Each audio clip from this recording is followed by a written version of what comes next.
नमस्ते दोस्तों, आपके अपने चैनल ट्रेड गुरुकुल पर आपका स्वागत है। सोचिए अगर कल सुबह आप ऑफिस जाए और आपका बॉस आपसे कहे सुनो काम तो उतना ही करना पड़ेगा, मेहनत तो उतनी करनी पड़ेगी, लेकिन आज से तुम्हारी सैलरी आधी कर दी जाए। सुनने में कितना डरावना लगता है। कोई भी अपनी नौकरी छोड़ सकता है, लेकिन क्रिप्टो की दुनिया में एक ऐसी घटना होती है जिसका लोग 4 साल से इंतजार करते हैं, जहाँ सैलरी आधी हो जाती है लेकिन फिर भी पूरी दुनिया जश्न मनाती। इसे कहते हैं बिटकॉइन हेल्विंग। तो दोस्तों आज के इस वीडियो में हम डिकोड करेंगे क्रिप्टो की दुनिया के सबसे बड़े इवेंट बिटकॉइन हेल्विंग को, और ये क्यों होती है और क्या सच में इससे मार्केट में भूचाल आ जाता है या फिर ये हवा हवाई बोल है। सबसे पहले आप सबसे इम्पोर्टेंट बात सुन लीजिए, इस वीडियो में कोई भी फाइनेंस एडवाइस नहीं दी जा रही है, ये आप ध्यान रखें। क्रिप्टो बहुत रिस्की है, आप अपनी रिसर्च करके अपना काम शुरू करें। बिटकॉइन हेल्विंग को समझने के लिए सबसे पहले आपको समझना होगा असल में बिटकॉइन क्या है। हेल्विंग समझने से पहले हम एक छोटा सा कॉन्सेप्ट समझते हैं, बिटकॉइन माइनिंग। क्योंकि बिटकॉइन को अक्सर डिजिटल गोल्ड कहा जाता है। सोचिए सोने की कीमत क्यों बढ़ती है? क्योंकि वो जमीन पर लिमिटेड है। अगर सोना आपके घर के नल से पानी की तरह बहने लगे तो उसकी कोई भी वैल्यू नहीं होगी। बिटकॉइन भी बिल्कुल वैसा ही है। बिटकॉइन को कोई भी सरकार नहीं छाप सकती, इसको कंप्यूटर कोड्स को सोल्व करके ढूंढा जाता है, जिसे हम माइनिंग कहते हैं। जो लोग अपने सुपर कंप्यूटर्स लगाकर बिटकॉइन को नेटवर्क को सिक्योर करते हैं और ट्रांजेक्शन चेक करते हैं, उन्हें हम माइनर्स बोलते हैं। बदले में बिटकॉइन का नेटवर्क उन्हें इनाम के तौर पर नए ताजा बिटकॉइन देता, और ये वो सैलरी है जिसकी मैंने शुरुआत में आपसे बात की थी। अब समझते हैं हेल्विंग क्या है। अब आते हैं आज के मेन टॉपिक पर, द हेल्विंग। बिटकॉइन को जन्म देने वाले सकाशी नाटोमोटो कोड में एक रूल लिख दिया था, एक ऐसा नियम जिसे कभी बदला नहीं जा सकता। नियम ये था, हर 2,10,000 ब्लॉक्स बनने के बाद, जो कि लगभग 4 साल का समय होता है, माइनर्स को मिलने वाला इनाम आधा कर दिया जाए। इसे ऐसे समझिए, 2009 में बिटकॉइन शुरू हुआ था तो एक ब्लॉक सोल्व करने के 50 बिटकॉइन मिलते थे। फिर 2012 में पहली बिटकॉइन हेल्विंग होती है जिसमें इनाम घटाकर 25 कर दिए जाते हैं। फिर 2016 में दूसरी बिटकॉइन हेल्विंग होती है जिसमें इनाम घटाकर 12.5 कर दिए जाते हैं। फिर 2020 में तीसरी बिटकॉइन हेल्विंग होती है जिसमें इनाम घटाकर 6.25 बिटकॉइन कर दिए जाते हैं, और 2024 आता है और भी ये आधा हो गया। यानी मार्केट में बिटकॉइन आने की रफ्तार हर 4 साल में धीमी हो जाती है, हर 4 साल में धीमी होती है और फिर हर 4 साल में धीमी होती जाती है। लेकिन ऐसा क्यों किया जाता है? किसी को कम सैलरी देना अच्छी बात थोड़ी है। यहीं पर ही बिटकॉइन हमारी नॉर्मल करेंसी से अलग हो जाता है। हमारी सरकार के पास पावर होता है, वो जब चाहे जितना चाहे नोट छाप सकती है। इसे कहते हैं महंगाई, इन्फ्लेशन। जब मार्केट में बहुत सारा पैसा आ जाएगा तब आपके 100 रुपए की वैल्यू 100 रुपए जितनी नहीं रह जाएगी। याद है ना, बचपन में 10 रुपए में कितना कुछ आता था। बिटकॉइन को डॉम्पलिंग बनाया गया था। इसका मतलब है कि इसकी सप्लाई हमेशा के लिए फिक्स है। आज तक इस धरती पर 21 मिलियन बिटकॉइन, इससे ज्यादा ना कभी बनेंगे ना कभी बन सकते हैं। इससे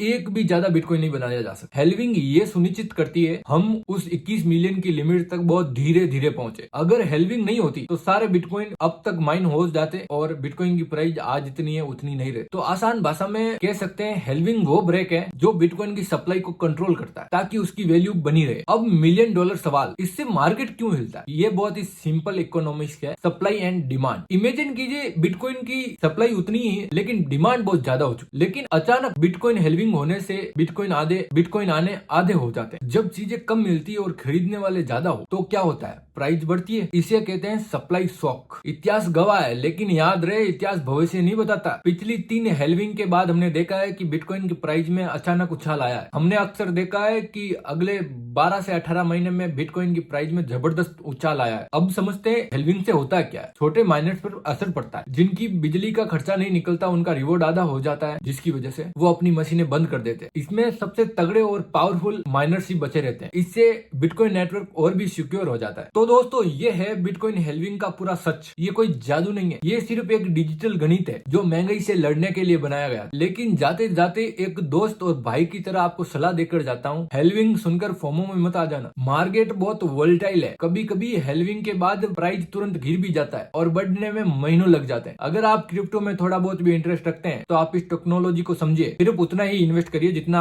आपको खोने का कोई डर नहीं लगता। हमेशा यहाँ पर आपको लंबे समय का नजरिया रख के आना चाहिए। अगर आपको ये सैलरी कट वाली थ्योरी समझ में आ गई है तो इस वीडियो को लाइक कर दीजिए, चैनल को सब्सक्राइब कर दीजिए और एक प्यारा सा कमेंट कर दीजिए। कमेंट में लिख दीजिए I am crypto investor. Grow करिए, सीखते रहिए। धन्यवाद।